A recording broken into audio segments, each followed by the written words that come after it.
everybody, welcome back. We have a fantastic guest today. Everybody give me some thumbs up and some winks. Don't forget to, you can't wink. All right, forget it. This is just bypass it altogether, this interview. It was so great meeting all of you. I'm out. We know you're out. We can tell by the colors in Winkers' the lives matter. Wait, Winker can't. Jeez, I can't even get it right. Those that can't wink also matter. Blinkers matter. Blinkers matter. All right, you're up for some high energy in the next 20 minutes or so. Don't forget to subscribe to our channel. We love the comments. Please send some love. We have the one and only Iggy Lovesky with us today. He likes to snap, so we'll snap at him. Let me tell me a wee bit about him to myself, if you caught that, and to you. He is a 20-year veteran comedian, a graduate of Georgetown. He is not only a performer, but he is also a teacher. He goes into universities and teaches the beautiful art of comedy and laughter. And corporations, do they have a sense of humor? No, but I am teaching them how to. So, girl, you got to start from the inside out. So that's how you do it. That's how you make change, is from the inside out. That's right. And he is down in Mexico. Is that right? Pero no se nota con mi banda de Dia de los Muertos y mi pancho de Frida. Do you see Frida? Oh, let me step back so that you can see Frida. Trust me, there's a Frida here. Just trust me. Just trust me. Just trust me that this is there's this. Basically, I like things black and white. Right. So those of you who are, if this is a podcast listening, just eat a pack of Skittles and pretend that it's chocolate. I don't know if Skittles people are really into chocolate. It's one or the other, I find. People dig chocolate or dig Skittles. I mean, I like both, but I'm the chocolate girl. I love you non-binary chocolate fruity people. All right. So Iggy also founded a Misfit Toys Comedy during the pandemic. He went through a transformation and is actually giving back into the comedy world a little differently than how he entered it. And we're going to get down to that in a bit. If you haven't subscribed yet, please do. And we're going to start off with the standard questions, which are... Please subscribe. Please. No, seriously, like right now, like click that button and subscribe. Thank you. It's worth it. Mo, act out. Okay, so how would you describe the taste of a banana to someone who's never eaten one? Basically, it's like a disgusting mouthful of tropical mashed potatoes. It's a texture thing. That sometimes it's creamy and sometimes it's not. It's like a mouthful of mushy tropical lottery. I don't know what. And trust me, Oh, by the way, you can't just put it in your mouth. It needs some work. I realize that you can't just bite into it. There's a peeling process, but that I did not know originally, but can't just bite it. It takes some work. It's not like an apple. You can't just, no. There's a technique to doing it.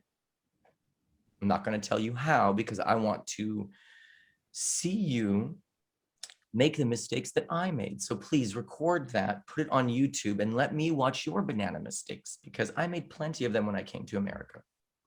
Do they not have bananas in Russia? No, not well. Now, of course they do, but when it was communist, no. During the communist regime, when it was the USSR, no, they had this thing called seasons, and when things were not in season, they were not.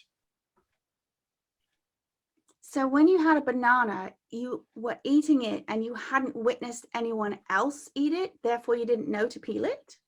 I did not know. We got a banana for the first time and it was green, and someone told us that we had to put it under the bed to make it yellow. And I remember putting the bananas under the bed for the first time when we got them, because it was summer. It was a big deal. Like, we were like the first ones to get the bananas, and we had to put them under the bed. And then we took them out of the bed. No one told me what to do with it. All I know, I was like, I like citrus is basically what I'm telling you. I'm a citrus person. I like lemons. I like grapefruit. I like tangerines. I'm a citrus person. Not. Maybe when we have you back, I will tell you about my experience of when I went to the USSR before the wall came down and what we ate.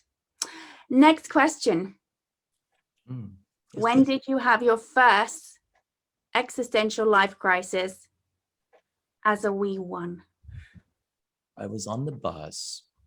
My parents forced me to pretend to be an Orthodox Jew because the best school in the neighborhood was the Orthodox shul, the public school, because we lived in a very, very poor neighborhood, and the local public school was less than satisfied. It was just a bad school. I had like a metal detector to get into it, and that's like a lot for a first grader. And so we were Jewish refugees from communist Russia, and I was forced to grow out my pesach, which are the hair that comes out the sides, and wear these prayer knots that are called tzitzit. And I had to put on my prayer knots and grow out my sideburns and wear this kippah, yarmulke for some of you, and get on a bus. And we weren't allowed to sit with the girls. The boys had to be separate. And I was friends with all the girls, and then I couldn't go to school with them. They were like sent to a different part of the school. And I got caught eating Skittles. And the rabbi pulled me in his office and explained to me that Skittles were not kosher and that I couldn't eat Skittles because it's a sin. Is that true? I thought Skittles came out recently in the last 30 years.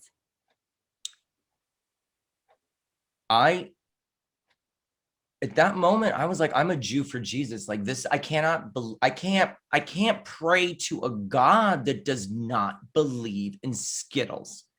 I lost my mind. Like you couldn't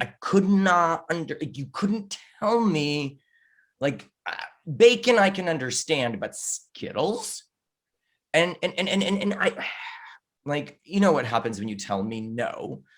I go sell Skittles illegally on the playground. So I'm sitting there, and it was a nickel for a Skittle. And I had a pocket full of nickels and then a pocket full of Skittles. And I am a very bad candy dealer. I got caught. How long did you get caught? The same day? It was like a week. I was in it for like a week. All right. I mean, like I made some nickels. Like I went through like a good pack a day, you know, and so I would buy a pack, and then the money I would make enough to like buy 10 more packs. And so it was like a good business plan.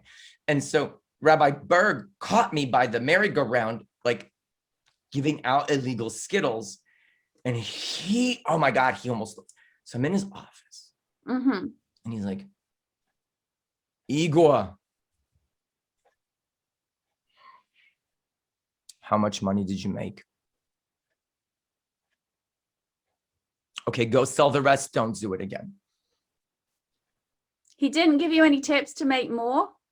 He just told me that it was a great, basically, good business idea. Don't do it with Skittles. I'm glad you have an initiative, but just go sell the rest of the bag. Just promise me you won't do it again. So the life crisis was you couldn't do without your candy. My life crisis was that God and the Bible and the Torah don't make sense with modern society. And as a child, I was like, Skittles didn't exist when Moses was parting the sea, how on earth could God know whether that, like, it didn't make any sense. And being an analytical child, and just, I'm very analytical. If you can explain to me a reason why, I have no problem. Okay, cool. I just could not. They were like, well, there's no circle K on the thing. Actually, they use the gelatin is made from pig's hooves. That's what I was going to say. He didn't explain it was the gelatin that was the issue. So, but even so, yeah, but no one told me why. But later I learned that they use pig hooves, not cow hooves, and that's why. But still, as a young kid, I was like, the thing that I loved the most were Skittles and Kool-Aid. And neither of those were like, Kool-Aid, thank God, was kosher, but it just didn't make sense. And I'm like, how can you expect me to believe in this whole thing and do all of this stuff and wear these things and and be separate from that's where I drew the line. I was like, Skittles, I was just like, Mom, I need to go to, like, I was like, so I had like a nervous breakdown, and they took me to a doctor. And how old was this then? I was about 4 years old. For first grade? Kindergarten. I'm sorry, it's the wrong kindergarten. Okay. The kindergarten. So they take me to the doctor, and they have all these like dolls and blocks and puzzles, and I'm like, oh, great, dolls, blocks, puzzles. And then the doctor told my mother that I had this disease called genius. And I got this card, this Mensa card. Mm-hmm. It's like a credit card, but it just makes you socially awkward and like way overwhelming for most of the population.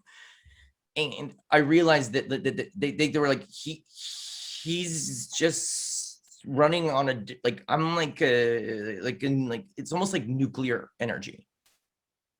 So like I run like, like I need to have carbon rods that insert into my being to like cool me down. And so after the doctor, they called this special school, and I got a scholarship, not because I was Jewish, but because of that card, and we were broke poor, Mm-hmm. and I didn't have to go to shul, and I could eat Skittles and hang out with other kids that were just as like spasmodic as I was, and what I was like, oh, this is great. So that was my first crisis. What part of the country were you in? Denver, Colorado. Okay. Were you considered unicorn there?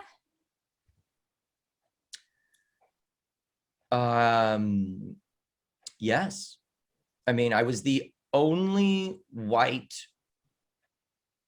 child family in the entire Black neighborhood. We lived off Colfax, and I was the only white kid there. Then I was the only fake Orthodox Jew at shul. And then when I got to this special private school, I was not only the poorest, broke child that showed up in a beat up yellow Chevy Nova that was sandwiched between Mercedes, Volvos, and Beamers. I was the stupidest, slowest kid at the gifted school.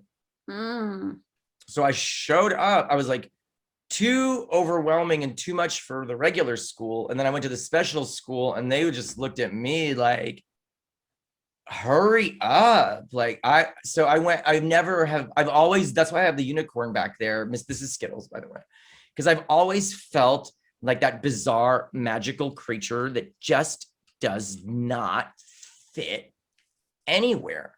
No matter how hard I try, I'm either way too much or not enough, and I just can't find that balance. And so balance for me has been my Chiron, it's been my Saturn, it's been my life struggle, is finding that balance. And I still struggle with it every day, is finding that balance in my life. And And I've really tried I moved to Mexico to find balance. I've tried so many things to find that balance, but that's really, there you go. So that was a critical moment that your perception has now got the story of you are different. And that is how your viewpoint came in. And the stories remembered with an imprint are backing up that you're different. Very much so. I've always, yeah, it's very obvious. There's no confusion. When I walk into the room within a matter of moments, yes. Have you found yourself, or you were at a point where you put it in people's faces to create a defense of being so different so you could beat them to the punch? I think that was my entire life. I never it was Until so there was now. it's like it was so impossible for me to blend. Like it was just so out of reach that the thought of blending in just wasn't even an option. I couldn't even if I tried on my best day. Mm-hmm. So that just never was even, so since I can remember, I just did me because I could not, like, I'm not Black. No matter what I do, no matter how well, I double Dutch or how well I braid, or no matter if I can do the cabbage, no matter what I do, I will never be Black. Mm-hmm. No matter what I do, I will never be an Orthodox Jew. No matter what I do, I will never be the smartest kid at the gifted program, nor will I be the richest kid. No, I've never in my life has there even been an option to even possibly fit in. So it's tortured uniqueness.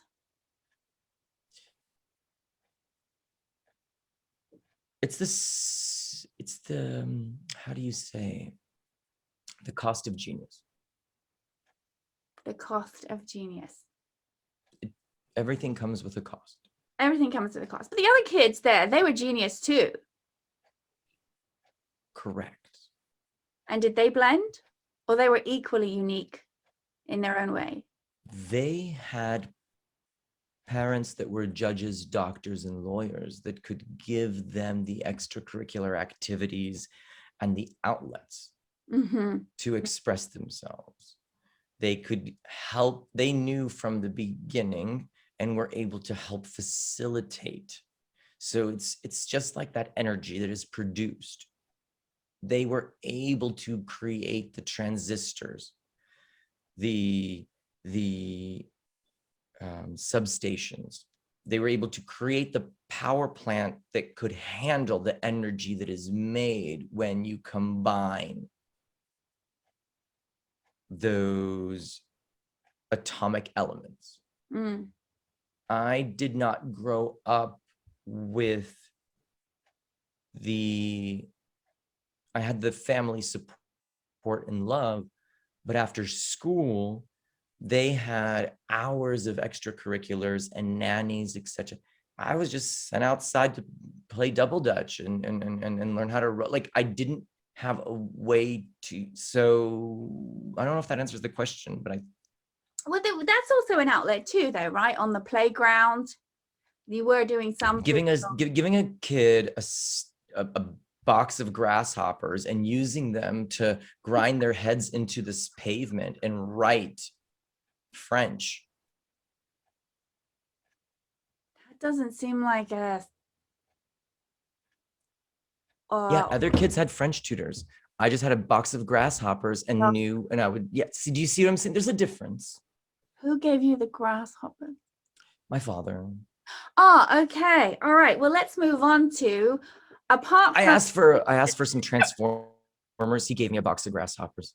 And I was like, I don't understand. And he's like, in Russia, we don't have transformer, we have grasshopper. And I was like, what? And he's like, you rip its legs off, you shove it in its eye, it turns into helicopter, transformer. So I had this box of grasshoppers that I would just tear apart. And that was my, because I didn't have transformers like the rich kids. So moving forward. Yes. So apart from the, I'll say headmaster, who looked at you slightly differently with the Skittles incident, do you have a memory of when... Rabbi. Oh, sorry, Rabbi. Thank you for the correction. Yes. Do you have a moment where you realized that adults weren't who they were saying they were? For example, a school teacher that's very strict, and then you'd bump into them outside of school and they were behaving very differently in the classroom. Or when you realize that an adult figure, such as a parent, is completely the opposite with other people than you. Which one do you want? Like the first one, the most important one? Or whatever you're charmed to share. I mean... So what about when you were a child? Was there any incidents as a child that you had that reckoning of, oh, adults aren't who they say they are? Just when my father would beat the crap out of me and beat my mother and like punch me in the face or like, you know, that kind of thing. So yeah, so I mean, being when someone's like super nice all of a sudden, but when you don't do exactly what they say and then they like punch you in the face or they like, you know, bludgeon you like that I think that started from a young age. So we're someone who could be so loving at one moment, and then when you don't do like I remember the moment, I think when I was in the garage and I was cleaning the garage and my father saw me pulling with the push broom. Mm-hmm. I thought the job was to clean the garage. He thought the job was to push with the push broom. I was like, as long as the garage is clean. Mm-hmm. And he's like, no, you have to do it exactly like this. And I'm like, I don't want to do you told me to clean the garage. But some people have this different mentality that they don't want you to achieve. They're not it's not about the garage. It's about doing what they want the way that they want it done. It's not about it getting done.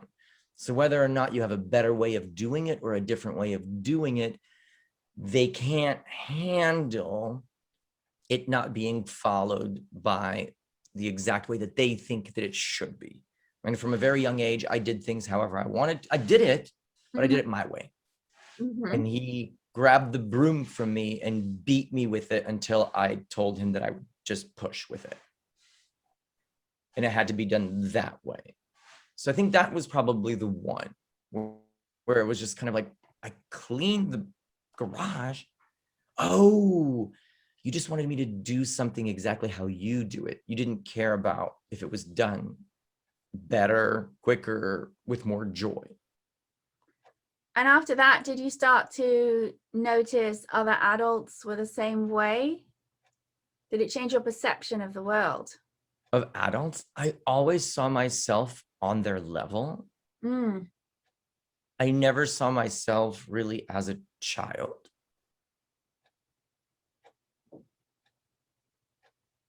Do you think I started working from a very young, like I never really, I started making money at 14, 13, even younger, and had my own money to do my own things, to do my own. So I never really noticed the difference wasn't really there. I guess after that beating was right around that same time. Like it was actually right around that same time. Like as soon as I became a teenager, I was just like, I'm an adult. I'm an adult. If I can make my own money, I'm an adult. Did you ever run away from home? Yes. How old? I got kicked out of the house. Which one? Which time? First time.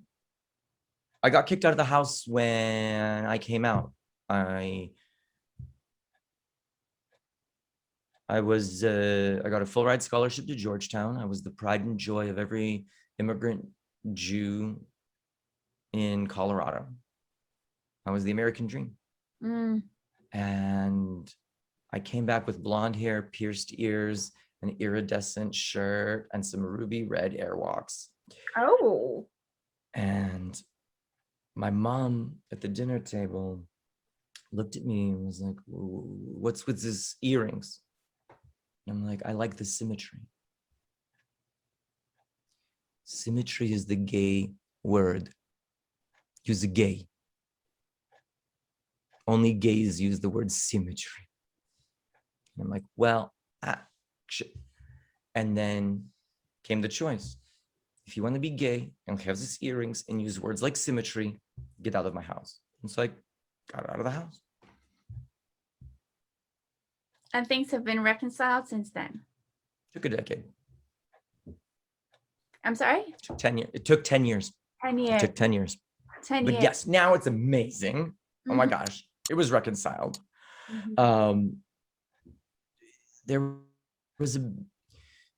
There was a come to realization as I was driving, crying in my little Nissan Pulsar Datsun, and who's going to pay for Georgetown?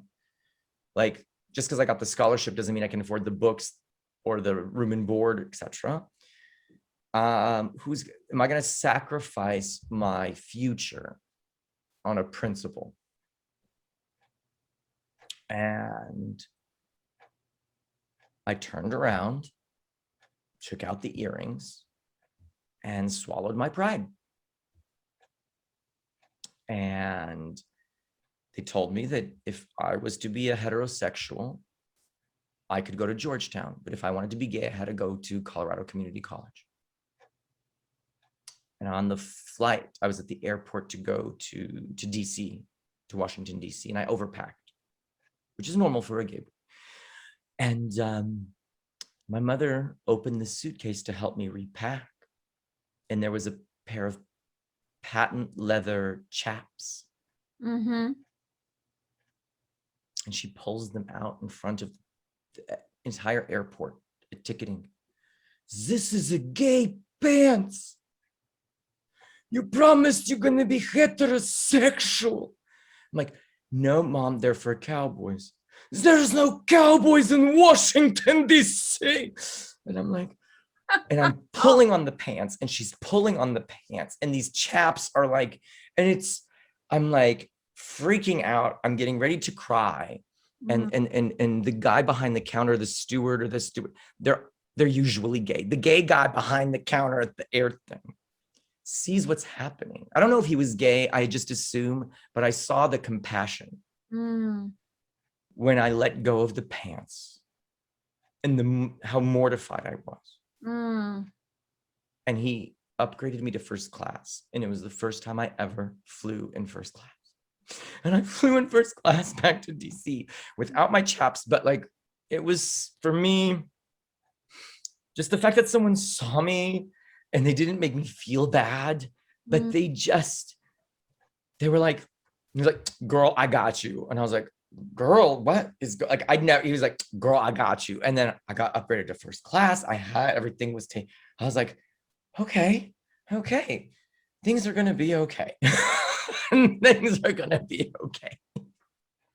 Now, with that encounter of seemingly a stranger demonstrating compassion and an experience of there is support for you in unexpected places in the world, did that change your perception again?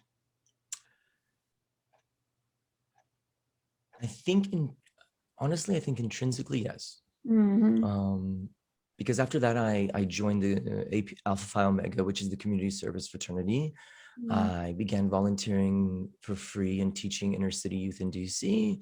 And I dedicated my life to service.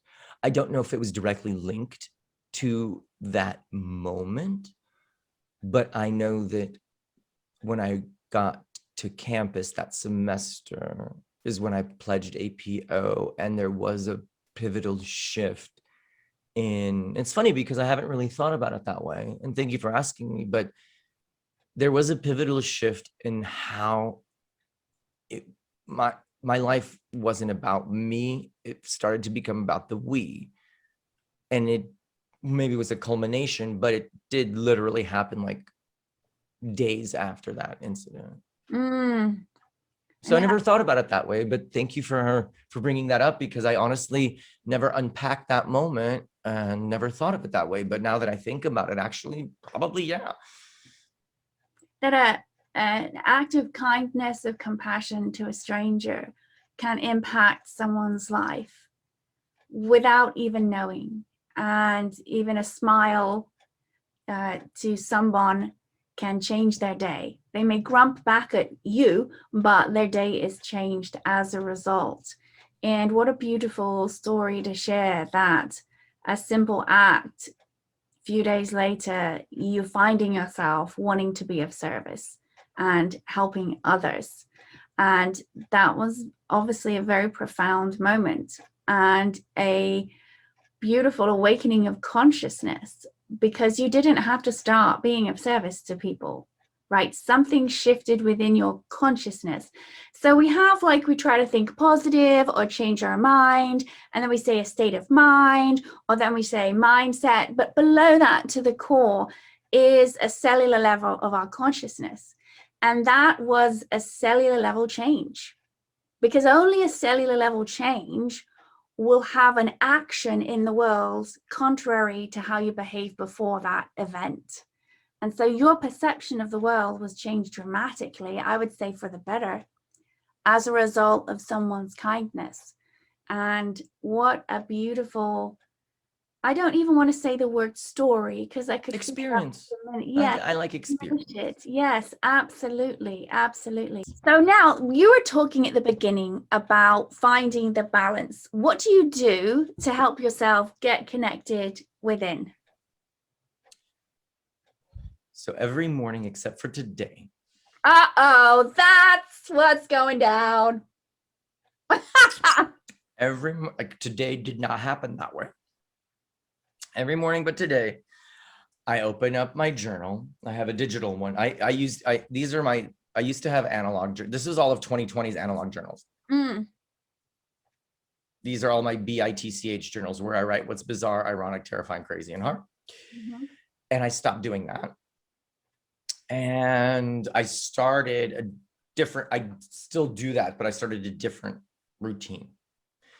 So in the morning, I open up my iPad and I have all the Wi-Fi's off, and I write what I am excited and happy about, and we're going to do that day. And I make that in a blue gradient.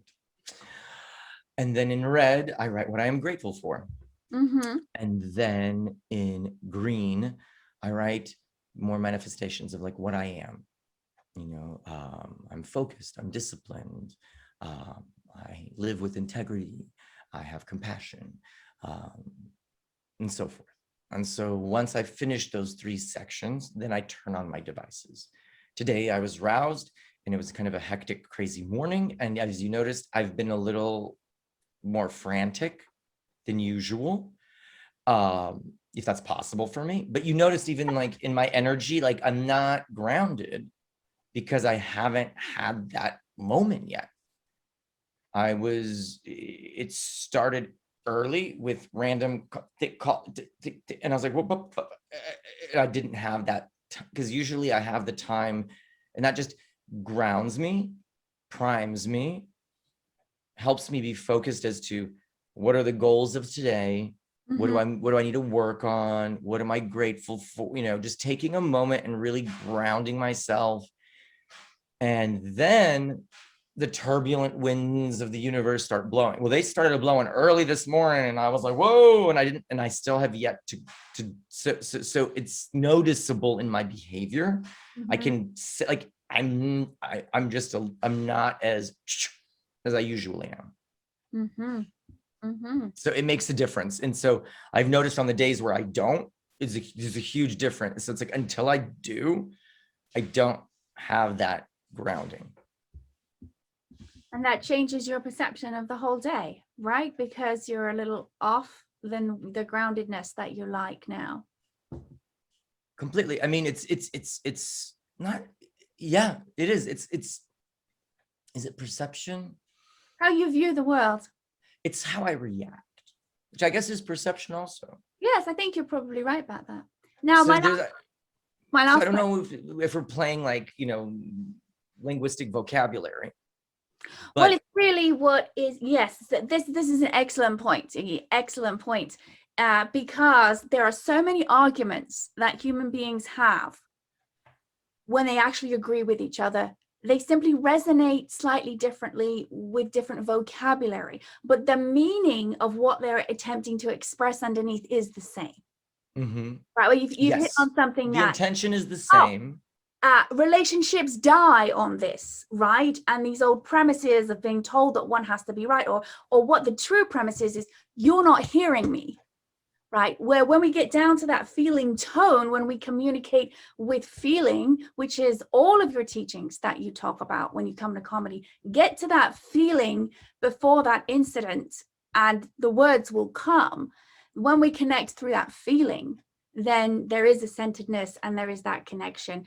But yes, I am agreeing with you, because whether the word resonates with you or someone who's more astute with OED, that's the Oxford English definition of words, what we're relating to is the same. I've never really studied NLP with like neuro-linguistic programming, but I'm a firm believer in that.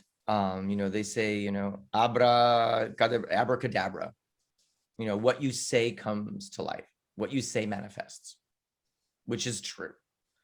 If you name a child idiot and you call him idiot constantly, he will become an idiot, or she, or they, not gender specific. So what you name something, what you call something, will shape its reality. So, but again, perception versus, how you react because of how you perceive something. So Agreed. it's a donkey. Right. One's describing the tail, one's describing the ears. It's still a donkey. I'm sorry. I'm just describing the donkey from the tail end. You're describing the donkey from the ear end. It's still, by the time we get to the middle, it's still a donkey. It's still a donkey. Now, what's interesting before we move on to our last question is that the endowment of the word idiot is an endowment because of the feeling, tone, emotion behind the words that people say. So if it was a little doggy, hi idiot, oh, who's a beautiful idiot, it will respond to the emotional tone behind it. The dog doesn't understand. Oh, the dog. I thought you meant the person. The dog, no. The dog's tonal base. Right? I have a giant German Shepherd that's the size of a small pony. Oh my gosh. I have to teach all of my staff and guests who come to the property how to communicate, because if they don't, he gets excited and like pushes them into a cactus. It's not that he like means to, he's just like super happy and just like, and then they just like fall over. Like, but you can't be, hi, would you please sit down? No, he's not going to sit down. He's like, okay. And he's very visual. So if you go like this, this is really funny. So one of our crew, if you go like this, he sits. But he was going like this. I'm like, that's a different, he didn't understand that this arm also has to deal with, so which was an interesting thing for me. Because I was like, he's like, well, I went like this. You didn't tell me not to do this. And so I started to unpack that. Because he's right. I told him just to do this. I never said, don't do this and wave your other arm up in the air, like whatever. So he was right. I wasn't specific enough. How does anyone communicate with anyone? So it just taught me like the importance of specificity. And just the importance of specificity within communication, even within a dog, these little details of specificity is such a key to communication. And the more specific, the more questions you ask, the more specific, the better the connection. There's less noise, there's less interference when you're on a call and it's like, no, when you have specificity, it's crystal clear and it's 5G or whatever G we're on now. I don't even know what G we're on. What do you hope to leave after your body drops here that makes the world a better place? Oh, what is my legacy?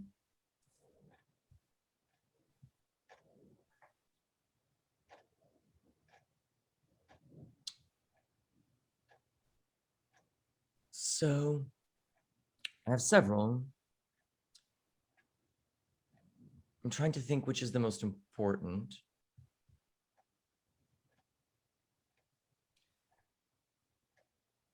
I've lived my life truly believing that, and being such a complicated soul, I have searched for meaning, and I have realized that the only way that I can understand myself is by understanding other people first.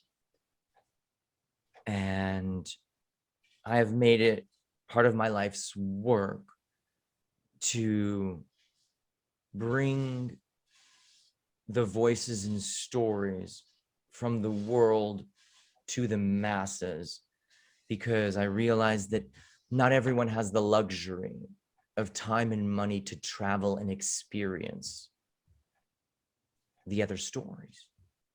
I have had the luxury of living in Paris and studying at the Sorbonne, or living in, well, I don't know if that's a luxury, or in Russia, but I've had the experience of living in Russia and St. Petersburg, and in Ukraine. I've worked many times, I've been to China multiple times, in Hong Kong, in Asia, and I've been many parts of the world. And I live there for months at a time, and I learn the language, and not many people have that luxury. So if I can help those that do not understand and see the world in full color, that's one of my legacies. And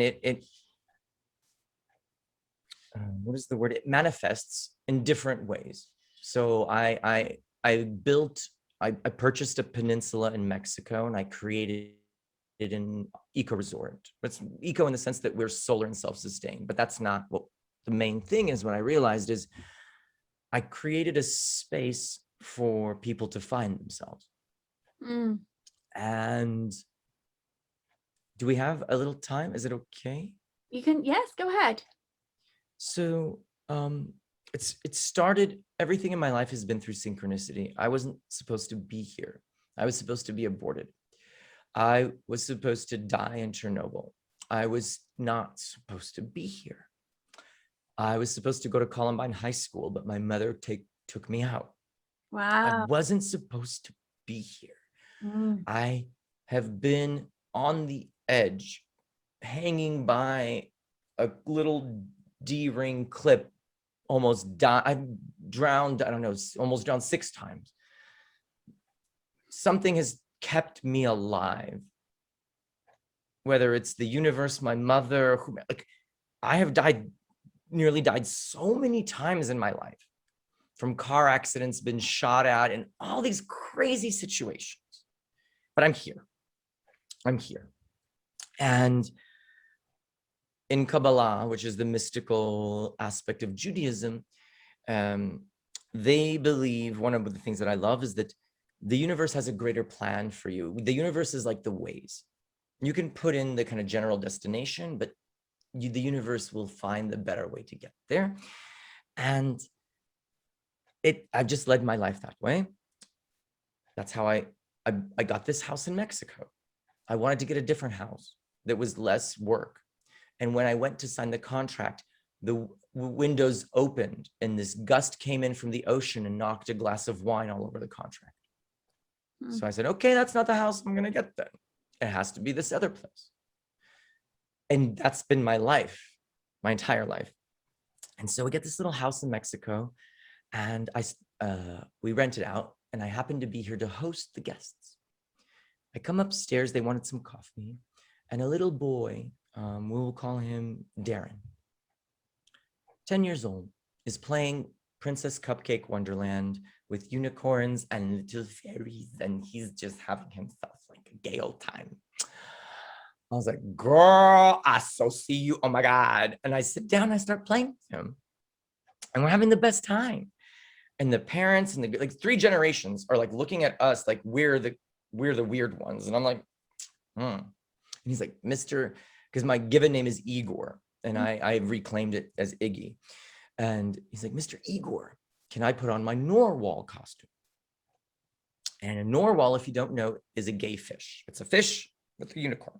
And I was like, yes, girl, go. I'm saying this in my mind. I'm not saying this to the boy, but in my mind, I'm like, yes, girl, go get your gay fish on. Go get that gay fish costume. Go get it. Go get that gay fish.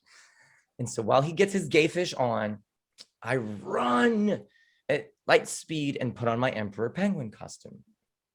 Why I have one, I don't know. I just happen to have an emperor penguin onesie. I put it on and I run back. And I'm sitting down like nothing happened. And he comes out. And he's like, oh my God. And so Emperor Penguin and the gay, I want to say gay, but just, and the Emperor Penguin and the Norwal Prince put on kiwi strawberry chapstick and played Princess Cupcake Wonderland. And then we had a photo shoot and we just lived our best like Princess Cupcake Wonderland fantasy. And then we went on a hike. I also do guided nature hikes and I take people rock climbing, cliff diving around the peninsula. And we go on this hike. And there's this huge rock called King's Rock. It looks like a crown in the middle of the sea. But to get to it, you have to walk along this razor sharp cliff and you have to do crab crawl. It's very steep. I mean, it's probably 400 feet up and it's a massive climb. Everyone's terrified to do it, but the Norwal wants to do it. The Norwal Prince and the parents trust me. I don't know why. Maybe it's because I'm certified and I know how to rock climb, to take Prince Norwal up Razor's Edge, 400 feet onto the crown of King's Rock. And we do it. And he does it himself, by the way. I spot him. I'm underneath him, like 2 feet down, and I spot him the whole way. He does it on his own in front of 3 generations of men who were too scared, of women who were too scared.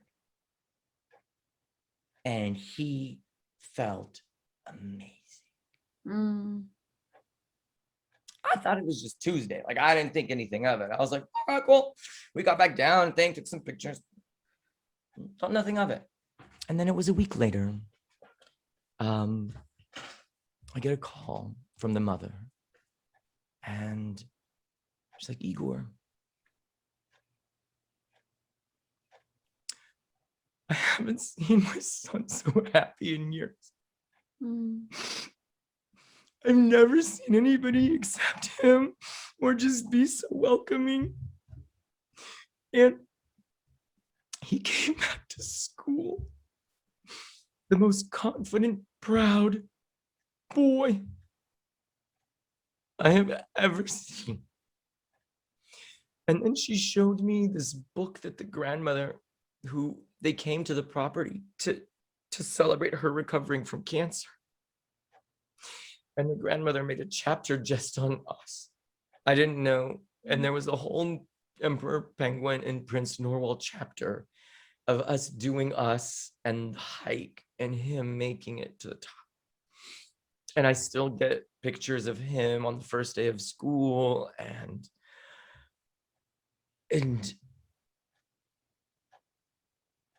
I also happen to work in art. I'm an art dealer and a curator. I work with a lot of major contemporary artists and collectors. And so she tells me, as a thank you, I just want to invite you to my museum. And I was like, which museum? And she goes, oh, I just happen to be the, I can't say it in thing, but she happens to run one of the most major modern art museums in the world and is the director. And I don't wait in line for the Kusama exhibit no more. But that's not why I did it. I had no idea who she was or what. That had nothing to do with it.